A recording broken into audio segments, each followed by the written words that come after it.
Tuhan. Biarlah kami senantiasa terus memuji-muji, memuliakan Tuhan di segala kebaikan-Mu kepada kami. Terlebih kami merenungkan kami telah diselamatkan karena kasih karunia-Mu. Terima kasih ya Tuhan, kami siap untuk mendengarkan kebenaran firman Tuhan pada pagi hari ini. Kami percaya kuasa Roh Kudus bekerja dalam setiap hidup kami orang kudus-Mu, sehingga kami dapat mengerti, memahami, terlebih kami juga boleh bagikan kepada saudara-saudara kami yang lain supaya mereka boleh percaya di dalam kasih karunia-Mu. Di dalam nama Tuhan Yesus Kristus kami berdoa mengucap syukur. Haleluya. Amin. Salam Bapak Ibu saudara kasih. Ya, Tuhan, salam kudus buat kita semuanya. Haleluya. Puji Tuhan, saudara kasih, kita sudah memuji-muji Tuhan dan kita sudah sama-sama menyaksikan kemurahan Tuhan baik dalam anak sekolah kita dan bahkan kesaksian-kesaksian baik penggembala dan juga pengantin baru yang kemarin sudah kita sama-sama melihat kebaikan Tuhan sehingga semua berjalan dengan baik, yaitu Pak Dr. Sostenes dan juga istri Boris Majuntak. Terima kasih. Tuhan Yesus memberkati kita semuanya dan terus kita berdoa supaya kita semua orang kudusnya senantiasa terus dilindungi oleh Tuhan, karena kita sekarang sudah hampir di penghujung tahun atau katakanlah sekitar 10 hari lagi kita ada di tahun 2025 ini, dan nanti kita masuk kepada tahun yang baru kalau Tuhan izinkan, yaitu tahun 2026. Ya tentu Bapak Ibu saudara kasih, kalau kita coba evaluasi dan bagaimana kita bisa renungkan kebaikan Tuhan kepada kita sepanjang tahun 2005 ini ya, itu sangat banyak suka dan duka yang kita alami bersama ya. Tetapi bagaimanapun kita bisa melihat bagaimana perkenanan Tuhan dalam setiap hidup kita, jemaat kudus Tuhan ya. Boleh kita sehat dan boleh kita sampai saat ini diizinkan Tuhan boleh memuji-muji Tuhan. Yang pasti kita ya, kita sudah bersyukur kepada Tuhan karena kita telah diselamatkan dengan kasih karunia-Nya. Nah inilah yang menjadi kebanggaan dan berkat yang spesial bagi kita orang kudusnya Tuhan, sehingga rahasia kebenaran firman Tuhan ini bisa kita pahami tentunya, sehingga benar-benar kita tidak lagi ada keraguan dalam setiap hidup ini, dan kita pun melangkah sudah sangat-sangat yakin bahwa kebersamaan Tuhan, perkenanan Tuhan dalam setiap orang kudus selalu terlindung, walaupun seperti saya katakan tadi, kita dalam hidup ini tetap banyak perjuangan, ada pergumulan-pergumulan yang kita alami. Tetapi kita bersyukur di tahun 2025 yang tinggal sekitar 10 hari lagi ini, kita terus berdoa kepada Tuhan supaya setiap rencana kita, baik pun juga agenda-agenda dari orang kudusnya Tuhan, diberikan dan diberkati oleh Tuhan. Ini pengharapan kita, sehingga betul-betul kita bisa melihat bagaimana perkenan Tuhan terus boleh bersama kita. Terlebih kita sampaikan berita ya salib Kristus, karya salib Kristus kepada banyak orang, sehingga banyak orang semakin diberkati dan diselamatkan oleh karena kasih karunia Tuhan. Baiklah Bapak Ibu saudara kasih, kita akan masuk dalam kebenaran firman Tuhan yang saya sudah pilih saudara kasih untuk menjadi pembelajaran kita pada pagi hari ini. Surat Paulus kepada jemaat yang di Korintus 2, 1 Korintus 2 ya 1 sampai 16 kita baca ya, walaupun tidak semua nanti saya akan sampaikan, tapi kita akan coba sama-sama pahami kebenaran firman Tuhan ini. 1 Korintus 2 ayat 1 sampai ayat 16. Nanti saya buat judul mengenal hikmat Allah ya, mengenal bagaimana hikmat Allah yang kita akan pelajari pada pagi hari ini. Baik, saya akan baca 1 Korintus 2 ayat 1 sampai 16. Demikian kebenaran firman Tuhan pada pagi ini. Demikianlah pula ketika aku datang kepadamu, saudara-saudara, aku tidak datang dengan kata-kata yang indah atau dengan hikmat untuk menyampaikan kesaksian Allah kepada kamu.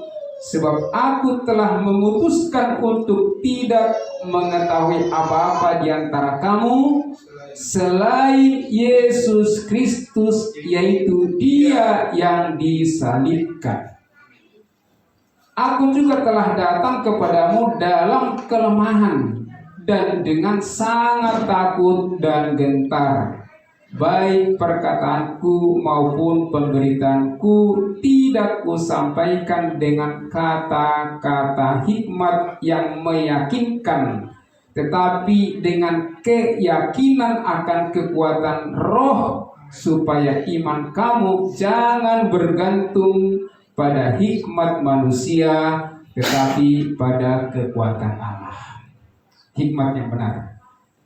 Sungguh pun demikian kami memberitakan hikmat di kalangan mereka yang telah matang, yaitu hikmat yang bukan dari dunia ini dan yang bukan dari penguasa-penguasa dunia ini, yaitu penguasa-penguasa yang akan ditiadakan. Tetapi yang kami beritakan ialah hikmat Allah yang tersembunyi dan rahasia yang sebelum dunia dijadikan telah disediakan Allah bagi kemuliaan kita. Tidak ada dari penguasa dunia ini yang mengenalnya, sebab kalau sekiranya mereka mengenalnya, mereka tidak menyalibkan Tuhan yang mulia. Tetapi seperti ada tertulis, apa yang tidak pernah dilihat oleh mata dan tidak pernah didengar oleh telinga dan yang tidak pernah timbul di dalam hati manusia, semua yang disediakan Allah untuk mereka yang mengasihi Dia. Karena kepada kita Allah telah menyatakannya oleh Roh, sebab Roh menyelidiki segala sesuatu, bahkan hal-hal yang tersembunyi dalam diri Allah. Siapa gerangan di antara manusia yang tahu apa yang terdapat di dalam diri manusia selain roh manusia sendiri yang ada di dalam dia? Demikian pula lah tidak ada orang yang tahu apa yang terdapat di dalam diri Allah selain roh Allah. Kita tidak menerima roh dunia, tetapi roh yang berasal dari Allah, supaya kita tahu apa yang dikaruniakan Allah kepada kita. Dan karena kami menafsirkan hal-hal rohani kepada mereka yang mempunyai roh, kami berkata-kata tentang karunia-karunia Allah dengan perkataan yang bukan diajarkan kepada kami oleh hikmat manusia, tetapi oleh roh. Tetapi manusia duniawi tidak menerima apa yang berasal dari roh Allah, karena hal itu baginya adalah suatu kebodohan dan ia tidak dapat memahaminya, sebab hal itu hanya dapat dinilai secara rohani. Tetapi manusia rohani menilai segala sesuatu, tetapi ia sendiri tidak dinilai oleh orang lain. Sebab siapakah yang mengetahui pikiran Tuhan sehingga ia dapat menasihati Dia? Tetapi kami memiliki pikiran Kristus. Inilah bagi kita orang percaya. Puji Tuhan, saudara kasih, sangat luar biasa kalau kita baca, kita renungkan kebenaran firman Tuhan ini dengan baik. Dan kalau kita melihat, saudara kasih, kebenaran firman Tuhan ini yang telah dituliskan oleh Rasul Paulus, ada dua yang dituliskan oleh Rasul Paulus kepada jemaat di Korintus, yaitu 1 Korintus dan 2 Korintus. Nah, Rasul Paulus menulis surat ini untuk menegur jemaat Kristus yang terpecah-pecah akibat mengikuti berbagai tokoh dan ideologi atau kepercayaan yang dianggap mereka sebagai kebenaran atau hikmat. Ini yang sangat berbahaya, saudara kasih, sehingga orang Korintus ini bisa terpecah-pecah, saudara kasih. Gimana orang Korintus itu kita tahu, saudara kasih, bahwa kalau kita lihat, kita baca ya Korintus ini, saudara kasih, apa yang saja perpecahan ya, perpecahan dalam Korintus ini. Ada beberapa hal yang saya coba pelajari, yaitu perpecahan yang dalam jemaat Korintus itu adalah perpecahan karena pemimpin ya. Dia mengatakan, aku adalah golongan Paulus, aku adalah golongan Apolos, aku adalah golongan Petrus, aku adalah golongan Kristus. Jadi ini terpecah-pecah. Bahkan saat ini pun juga kalau kita lihat ya, katakanlah di negara kita banyak ya jemaat-jemaat, saya ini, gereja ini, kamilah yang benar, pemimpin kami yang ini, segala macam ya kan. Semua mengatakan demikian, saudara kasih. Tetapi sebenarnya saat ini dalam perpecahan inilah maka Rasul Paulus menjelaskan ini dengan jelas kepada jemaat di Korintus. Karena juga kalau kita lihat tadi ada perpecahan karena katakan seorang dari pemimpin, ada juga karena status sosial. Dia bisa membedakan ini adalah orang status orang kaya, ini adalah orang miskin. Ada besar-besar. Bahkan saat ini kita lihat juga di dalam gereja-gereja demikian. Kalau orang miskin tersingkir, kalau orang kaya ada sedikit ya, ada bagian-bagian VIP atau yang terhormat lah ya. Ada hal demikian, saudara kasih. Ada lagi apa lagi? Adalah pandangan teologis ya. Pandangan teologis ini artinya bahwa kita lihat bahwa kebangkitan Kristus itu tidak benar. Artinya bahwa setiap orang artinya mati tidak bisa lagi hidup dan lain sebagainya, saudara kasih. Nah, dengan inilah jelas supaya setiap jemaat yang di Korintus itu, Rasul Paulus menegaskan ini supaya di Korintus itu benar-benar memahami hikmat daripada Tuhan, sehingga jangan sampai salah memahami kebenaran itu. Itu yang sebenarnya kebenaran firman Allah ini jangan sampai salah. Karena ketika salah, artinya apa yang terjadi? Kalau dia sudah meninggal, tidak lagi yang bisa dirubah atau diperbaiki. Mau didoakan pun itu, mau pesta besar ya, atau juga dan lain sebagainya, diberikan uang kepada katakan orang-orang kaya atau saudara-saudara supaya artinya pemberangkatan setiap manusia yang katakan maaf meninggal ini ya supaya terhormat, tidak ada artinya lagi, saudara kasih. Nah, ini menggambarkan, saudara kasih, jangan sampai salah mengerti, memahami kebenaran firman Tuhan. Ini yang disampaikan oleh Rasul Paulus, saudara kasih. Kita bersyukur ya, tidak terlalu banyak teori-teori kepada kita, saudara kasih. Ya. Sangat sederhana kita. Ya, sangat sederhana. Artinya kebenaran firman Tuhan itu kepada kita saat ini. Bagaimana artinya kita bisa pahami kebenaran itu, bahwa kita sudah dikuduskan Tuhan, kita sudah dibenarkan oleh Tuhan, dan kita diselamatkan bukan ada di sana andil kita, bukan ada di situ ada perbuatan baik kita. Semuanya 100% adalah karya Allah kita dalam melalui Yesus Kristus di kayu salib 2000 tahun yang lalu, sehingga setiap kita yang percaya kita telah diampuni dan kita ditebus oleh darah melalui pengorbanan Tuhan Yesus Kristus. Ini yang kadang tidak bisa dipahami dan tidak diterima oleh setiap manusia. Nah, makanya saudara kasih, dengan ini kita lihat bagaimana tadi tentang sudah kita baca bahwa hikmat itu menurut Rasul Paulus ada dua hal di sini, yaitu tentang bahwa pertama hikmat manusia dan hikmat Tuhan. Ini kadang-kadang kita bisa ada saat-saat ini bisa salah kaprah, saudara kasih. Kalau kita baca tadi di dalam kebenaran ini ya, kalau namanya mereka ada seseorang ini seorang pejabat atau penguasa ya, kalau dia berbicara di depan ya di mimbar seperti ini ya, disampaikan, nah itu seperti ada kebenaran, itu sebagai hikmat, dan apa yang telah disampaikan itu ya mereka kadang-kadang cepat percaya Nah, ini yang dialami oleh Rasul Paulus di jemaat Korintus itu. Di dalam jemaat Korintus itu, ya, kita lihat bahwa ada beragam penduduk di sana, ya, bahwa mereka mendapatkan suatu rasional atau logika bahwa mereka berbicara di depan umum, ya, mereka mampu mengguncang keyakinan seseorang dan juga mengandalkan hikmat manusia supaya setiap manusia tadi itu bisa percaya, ya, seperti itu.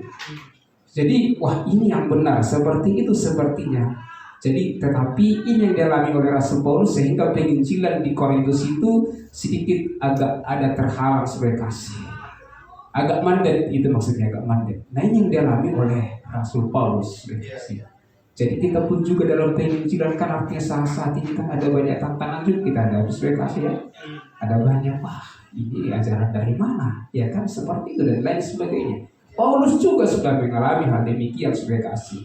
Sehingga kalau kita tadi hikmat manusia itu kadang-kadang kalau kita gali bahwa hikmat manusia itu ada berasal dari pengalaman dan pengetahuan. Ada banyak orang-orang kan saat ini, wah, pengalaman saya selama saya ini mengikut Tuhan ini, ya kan? Nah, ini pengalaman saya sebagai kasih.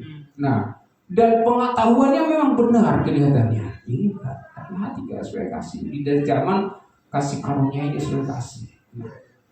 Dan bahkan pun juga ada bahwa hikmat manusia itu juga kita harus pahami sangat terbatas dan bisa salah.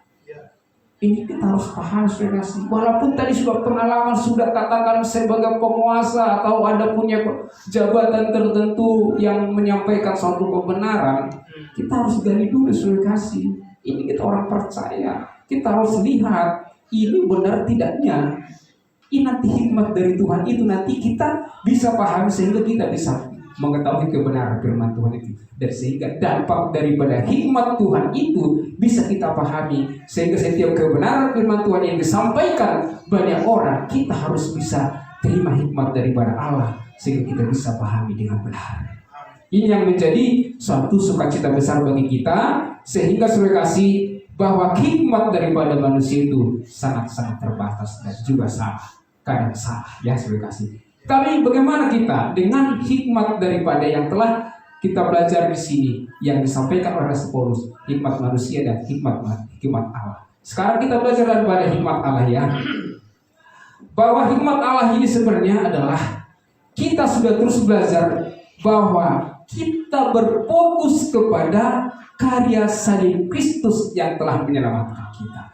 Ini yang menjadi suatu dasar, bahkan suatu sukacita besar, pemahaman yang benar yang kita harus pahami dengan benar dalam kekristenan ini. Ketika tidak bisa kita pahami dengan karya Kristus di dalam kayu salib, apa yang kita lakukan sia-sia.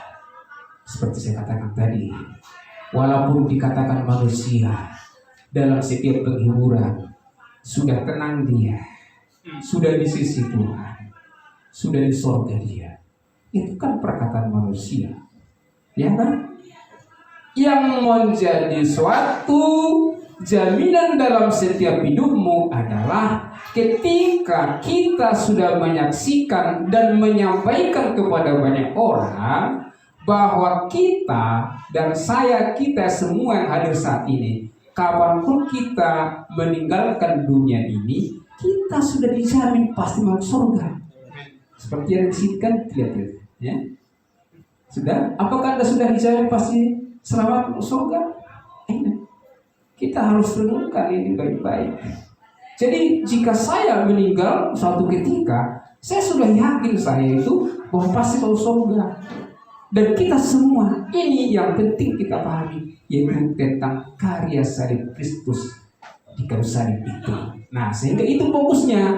Nah, sehingga inilah yang dipakai oleh Rasul kita, Rasul Paulus, bahwa hikmat Allah inilah yang dipakai dia, bahwa setiap kekuatan firman Allah itu yang berkuasa dan pikiran daripada Paulus itu adalah yang dipakai di dalam pikiran Kristus.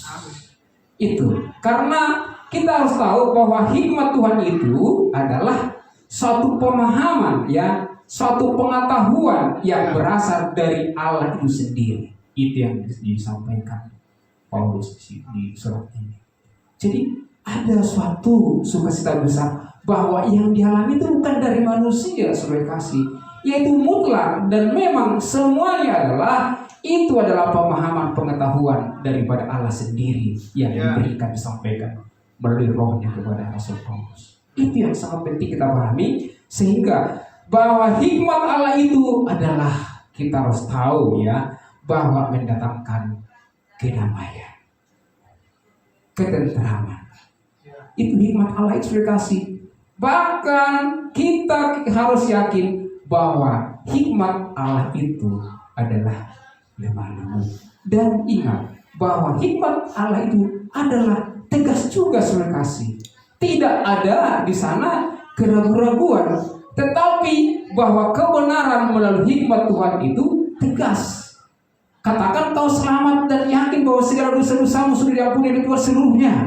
Amin. Harus demikian. Kalau dia masih ragu, saya masih orang berdosa, walaupun rajin saudara-saudara dan ke ibadah, berdoa, sia-sia. Ya, karena apa? Firman Tuhan mengatakan, bukan saya mengatakan, karena upah dosa adalah maut. Ketika seseorang, ya, katakan dia masih beriman adalah orang berdosa, ya bagiannya adalah neraka. Itulah sebabnya kita selalu mengatakan, saya bukan orang berdosa, tapi saya adalah orang kudusnya. Kenapa? Karena Allah sudah berkorban melalui Yesus Kristus bahwa segala dosaku sudah diampuni, bahkan saya telah dikuduskan. Itu bukan kehendak daripada kita, tapi kehendak Allah, ya. Sehingga kita dikuduskan satu kali untuk selama-lamanya melalui pengorbanan tubuh Yesus Kristus. Nah itu. Jadi artinya tidak ada syaratnya masuk 1, 2, 3, 4, 5. Tidak begitu saja.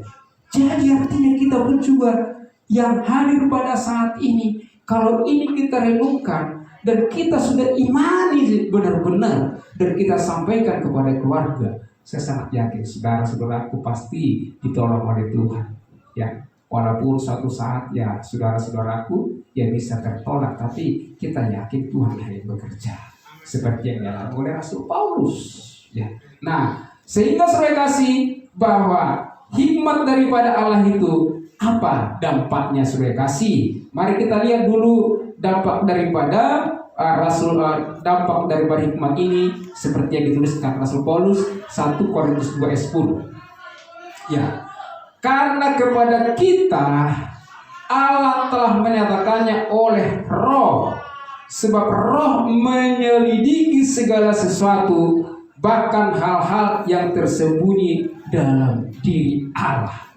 Ini adalah suatu pemahaman pribadi daripada Rasul Paulus, ya, bahwa yang telah dinikmati bahwa pikiran Allah itu adalah karena kuasa Rohnya yang telah diberikan kepada Rasul Paulus, sehingga Roh menyelidiki segala sesuatu. Diselidiki kita ini benar-benar diselidiki. Seperti apa hati kita, ya, walaupun kita bisa sembunyikan, tapi Allah kita melihat sebagaimana kita adanya, dilihat. Jadi kalau memang contoh kita ada lagi pikiran mumat, Tuhan tahu, ya. Tapi ya ingat, ya, kita berdoa supaya jangan itu terus boleh ada dalam setiap hidup kita. Karena kita tahu, yakinlah, kita ini sementara di dunia ini. Tetap kita berkarya, ya. Tapi ingat, ya, sementara kita di dunia ini. Itu aja kok yang kita memang harus pahami. Sehingga tadi kemampuan untuk memahami pribadi Allah kita diselidiki, ya, dalam segala sesuatu melalui Rohnya. Amin. Nah kemudian bagaimana? Bahwa kita terus dampaknya bahwa hikmat itu mengajar kepada orang percaya. Kita baca ayat 13 rekasi, dikatakan demikian. Dan karena kami menafsirkan hal-hal rohani, ya, hal-hal rohani bukan hal duniawi, ya, kepada mereka yang mempunyai roh, yaitu yang telah percaya, kami berkata-kata tentang karunia-karunia Allah dengan perkataan yang bukan diajarkan kepada kami oleh hikmat manusia ini, oleh hikmat manusia, tetapi oleh roh. Jadi kita memang bersyukur karena roh Allah itu sudah permanen termaterai dalam setiap hidup kita. Amin. Tidak lagi roh itu kita undang surai kasih, ya. Tidak lagi kita senantiasa meminta Tuhan berikanlah roh-Mu kepada kami. Tidak demikian lagi surai kasih. Kita sudah yakin bahwa ketika kita percaya, roh Allah itu termaterai dalam setiap hidup kita. Sehingga ini roh Allah ini terus boleh bekerja dan aktif dalam setiap hidup kita. Kita harus bergaul dengan Tuhan melalui membaca firman Tuhan, merenungkan firman Tuhan, memuji Tuhan. Itu sebenarnya aktif rohnya itu kepada kita. Jadi aktifkan roh daripada Allah itu yang ada dalam diri kita, sehingga kita seperti dapatnya tadi itu ya, kita menikmati hikmat daripada Allah itu, menikmati damai sejahtera, ada sukacita, ada ketenangan, ya, ada ketenangan. Ini yang kita minta, ini kita harus aminin, amin roh saya, aminin dalam setiap hidup kita, bahwa kita sudah diberikan itu kepada kita, bahwa kita orang-orang telah dikuduskan oleh Tuhan, bahwa kita ini sebenarnya, bahwa roh Allah itu sudah permanen, dan karena tidak lagi hikmat manusia yang kita dengarkan, tapi hikmat daripada Tuhan melalui rohnya kepada kita. Sehingga saudara-saudara bisa nanti, saya bersyukur saat ini ya Pak, saya kasih. Kalau memang saya dengar umpamanya khotbah seseorang, katakan ya seseorang, Tuhan sudah bisa bedakan, oh ini seperti ini tidak benar, seperti itulah. Ini artinya sudah kasih, saya bersyukur karena saya sudah belajar kebenaran firman Tuhan ini dan saya aminkan seperti yang dituliskan oleh Rasul Paulus kepada kita. Jadi tidak lagi kalau umpamanya kalau ada di sana itu selalu amin amin, padahal itu bukan seperti itu ya. Bagaimana kita mengatakan amin, bagaimana tidak amin, ya kan? Jangan amin kan di sana karena rame-rame, padahal kita orang harus amin. Oh tidak, jangan begitu, ya kan? Tidak begitu maksud saya. Jadi kita harus paham, sudah kasih dengan benar. Nah tadi sudah diajar kita sudah dimampukan kita mengenal kita dengan benar, dan bagaimana lagi bahwa kita itu kalau kita tadi nanti belajar dari karunia daripada Allah, kita nanti baca 1 Korintus 12 ayat 11 bagaimana karunia-karunia yang telah diberikan Tuhan kepada kita. Jadi kita itu harus memang kita pengetahuan yang telah diberikan melalui karunia Tuhan, ya kita harus tingkatkan sebagai kasih. Ada pemain seperti Pak Sustenes, ya semakin ditingkatkan ya kan. Luar biasa, kita diberkati. Ada yang juga katakan song leader, singer, berdoa, ya ditingkatkan, jangan diredukan kasih, tapi ditingkatkan. Makanya kita memang tadi kenapa kita ada saat itu, kita buat doa pembukaan, ya doa syafaat, ya kan. Ya saya jadwal itu sekali seminggu. Jadi kalau bisa ya jangan sampai artinya tidak hadir contohnya ya, karena itu 1 minggu sudah dikasih tahu. Maksud saya di sini sudah kasih, ini adalah suatu sukacita besar ketika kita menaikkan doa-doa kita kepada Tuhan, dan itu pasti Tuhan melihat semua apa yang kita lakukan tidak pernah sia-sia, tapi semua diperhitungkan oleh Tuhan. Nah itu sudah kasih, itu dampaknya. Kita diberikan karunia, dan bagaimana juga kita hikmat Tuhan membawa kita kepada keselamatan itu pada hidup yang baru yang lebih baik, yaitu seperti ada di Titus 3 ayat 5. Kita baca sudah kasih Titus 3 ayat 5. Pada waktu itu Dia telah menyelamatkan kita bukan karena perbuatan baik yang telah kita lakukan, tadi sudah kita bahas, tetapi karena rahmat-Nya oleh permandian kelahiran kembali, dan oleh pembaharuan yang dikerjakan oleh Roh Kudus. Nah di sini sudah disampaikan Bapak bahwa permandian ini adalah suatu pembasuhan, ya, pembasuhan yaitu kepada penyucian yang dikerjakan Roh Kudus itu sendiri, bukan karena kita, ya. Jadi bukan karena kita, tapi betul-betul dibasuh, ya. Maksudnya dicucikan yang dikerjakan oleh Roh Kudus itu yang telah permanen itu dalam diri kita. Sehingga tadi, tetapi kamu rahmatnya oleh permandian kelahiran kembali dan oleh pembaruan yang dikerjakan oleh Roh Kudus. Jadi hidup kita itu menjadi hidup yang baru, yang lebih baik di mata Tuhan. Karena Dia yang mengerjakan, bukan karena kita. Saudara kasih, ini yang spesial yang kita tangkap, saudara kasih. Tidak bisa kita karena kebaikan kita lakukan, saudara kasih, tapi murni kebaikan Tuhan yang luar biasa. Inilah yang kita syukuri sebenarnya, saudara kasih. Ini adalah hikmat Tuhan yang betul-betul harus kita pahami dalam diri kita, saudara kasih. Sehingga kita semakin orang-orang kudus, ya, tenang menghadapi segala sesuatu. Artinya, adapun masalah, tetapi hikmat Tuhan telah dicurahkan, diberikan kepada kita supaya kita itu senantiasa lebih tenang, sehingga kita selalu melakukan pekerjaan kita itu dengan baik. Nah, Bapak Ibu saudara kasih yang diberkati Tuhan, apa saja, apa hikmat yang diterima Roh atau diterima Rasul Paulus dari Tuhan? Ya kita lihat dulu tetap di Korintus ini ya saudara kasih, ayat 12 ayat 13. Kita baca saudara kasih. Ayat 12 ayat 13 mengatakan demikian. Kita tidak menerima roh dunia, ya, tetapi roh yang berasal dari Allah, supaya kita tahu apa yang dikaruniakan Allah kepada kita. Ya, apa yang dikaruniakan Allah kepada kita, termasuk sebesar itu adalah keselamatan, jaminan keselamatan kekal. Ini saudara kasih. Saya tidak membeda-bedakan, tapi di gereja inilah terus kita mantapkan jaminan kepastian keselamatan kekal dalam hidup kita. Ini terus kita sampaikan supaya kenapa? Supaya dalam setiap hidup kita itu tidak ada keraguan dalam hidup ini, saudara kasih. Ketika ini kita pahami dengan benar, saudara kasih, saya percaya orang kudusnya tetap dengan semangat, saudara kasih. Nah, jadi saudara kasih, tadi dikatakan bahwa di ayat 13 itu lagi dikatakan, dan karena kami menafsirkan hal-hal rohani kepada mereka yang mempunyai roh, maka kami berkata-kata tentang karunia-karunia Allah dengan perkataan yang bukan diajarkan kepada manusia, kepada kami oleh hikmat manusia, tetapi oleh roh. Jadi tadi sudah kita bahas, artinya saudara kasih, inilah hikmat yang Tuhan berikan ya kepada jemaat-jemaat di Korintus, bahkan kepada kita. Bahkan di ayat 14 dikatakan, apa dikatakan? Kita baca sekali lagi.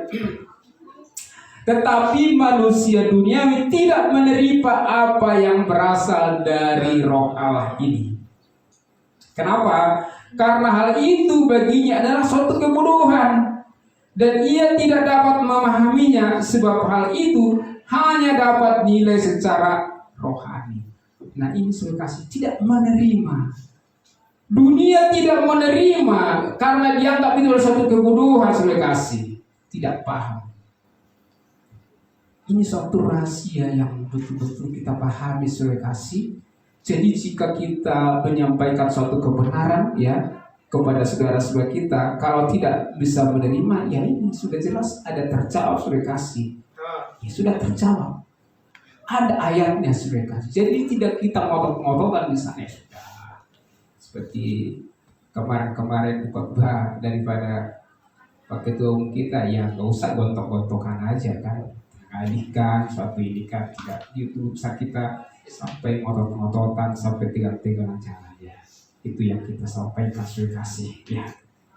Nah, maka dengan itu Rasul Paulus yang telah diajarkan kepada kita saat ini menjelaskan bagaimana supaya kita itu tetap berhikmat dan mempunyai suatu bersifat rahasia ya kebenaran firman Tuhan. Supaya ayat 7 kita lihat dulu sekali lagi ayat 7 ya, kita baca sekali lagi ayat 7 ini apa dikatakan, saudara kasih.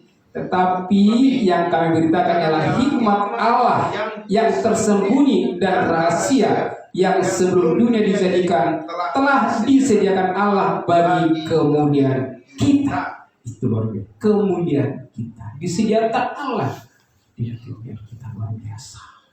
Ini kepada orang percaya, saudara, disediakan kepada kita. Mengapa demikian, saudara kasih? Tentu Rasul Paulus juga menjelaskan beberapa penyebabnya. Kenapa artinya, saudara kasih, bahwa hikmat yang diterima Rasul Paulus itu dari Tuhan betul-betul disampaikan kepada kita. Ya jelas kita harus mengerti, memahami supaya hikmat tersebut selalu kita pahami dengan benar, sehingga hikmat ini, hikmat khusus yang diberikan kepada orang percaya atau orang kudusnya Tuhan, kita selalu diakses oleh orang-orang. Artinya tidak bisa diakses, tidak bisa kita digugat oleh orang-orang tidak percaya. Apapun kita sampaikan kepada banyak orang bahwa kita adalah orang kudusnya Tuhan, ya, orang percayanya Tuhan, tidak bisa lagi, artinya walaupun katakanlah orang besar, penguasa dan lain sebagainya menyampaikan suatu kebenaran, tetapi ingat, jangan tidak lagi kita itu bisa-bisa artinya terbelok seperti orang-orang Galatia, ya, tidak lagi mengikuti aturan-aturan mereka, tetapi betul-betul kita harus yang telah kita pahami itu ya terus kita lakukan dan kita aminkan, itulah melalui iman percaya kita. Jadi kita tidak bisa lagi diombang-ambingkan keadaan-keadaan dunia yang saat ini kita tahu semakin jahat ini. Nah, maka dengan itulah hikmat yang berasal dari Allah pencipta langit dan bumi, bukan berasal dari manusia ataupun penguasa-penguasa dunia, seperti di ayat 8 kita baca sekali lagi. Tidak ada dari penguasa dunia ini yang mengenalnya, ya. Sebab kalau sekiranya mereka mengenalnya, mereka tidak menyalibkan Tuhan yang mulia. Nah, jadi itu seperti Israel, ya. Kalau memang tahu mereka itu adalah Mesias, tidak akan pernah disalibkan. Ya. Jadi ini adalah suatu hal luar biasa. Jadi walaupun dia sebagai penguasa, orang yang pintar, orang yang gagah, tapi ketika hikmat Tuhan tidak ada dalam dirinya, melalui Roh Kudusnya, bisa dia gagal, saudara kasih, tidak menyalibkan Kristus seperti orang Israel. Nah, maka dengan itulah hikmat Allah kita simpulkan, saudara kasih, ya. Nah, supaya kita terus senantiasa lebih sangat meyakini kebenaran firman Tuhan ini dengan sukacita, maka kita akan baca di 1 Korintus 1 ayat 18, ya. Kita baca, saudara kasih. Hikmat Allah dan hikmat manusia, ya. Ini kita simpulkan hikmat Allah dan manusia. Sebab pemberitaan tentang salib memang adalah kebodohan bagi mereka yang akan binasa, Tetapi bagi kita yang diselamatkan, pemberitaan itu adalah kekuatan Allah. Karena ada tertulis, Aku akan membinasakan hikmat orang-orang berhikmat, dan kearifan orang-orang bijak akan kulenyapkan. Di manakah orang yang berhikmat? Di manakah ahli Taurat? Di manakah pembantah dari dunia ini? Bukankah Allah telah membuat hikmat dunia ini menjadi kebodohan? Oleh karena dunia dalam hikmat Allah tidak mengenal Allah oleh hikmatnya, maka Allah berkenan menyelamatkan mereka yang percaya oleh kebodohan pemberitaan Injil. Orang-orang Yahudi menghendaki tanda dan orang-orang Yunani mencari hikmat. Nah, tetapi kami memberitakan Kristus yang disalibkan. Yang disalibkan untuk orang-orang Yahudi suatu batu sandungan, dan untuk orang-orang bukan Yahudi suatu kebodohan. Tetapi untuk mereka yang dipanggil, baik orang Yahudi maupun orang bukan Yahudi, Kristus adalah kekuatan Allah dari hikmat Allah. Ayat 25. Sebab yang bodoh dari Allah lebih besar hikmatnya daripada manusia, dan yang lemah dari Allah lebih kuat daripada manusia. Ya. Jadi bersukacita kita bisa kita pahami kebenaran firman Tuhan Yesus kasih. Ketika kita bisa pahami, maka beda hikmat manusia tadi sangat terbatas dan bisa juga salah, tetapi ingat bahwa hikmat Allah kekal dan memberi kemampuan memahami kebenaran abadi dan hidup yang benar. Inilah menjadi firman Tuhan yang boleh sampaikan di akhir tahun 2025 ini. Nanti 2026 kita akan bertemu dan saya bawa firman Tuhan di Januari 2026 kalau Tuhan izinkan. Tuhan berkati kita semuanya. Tuhan Yesus memberkati kita. Mari kita bersatu di dalam doa.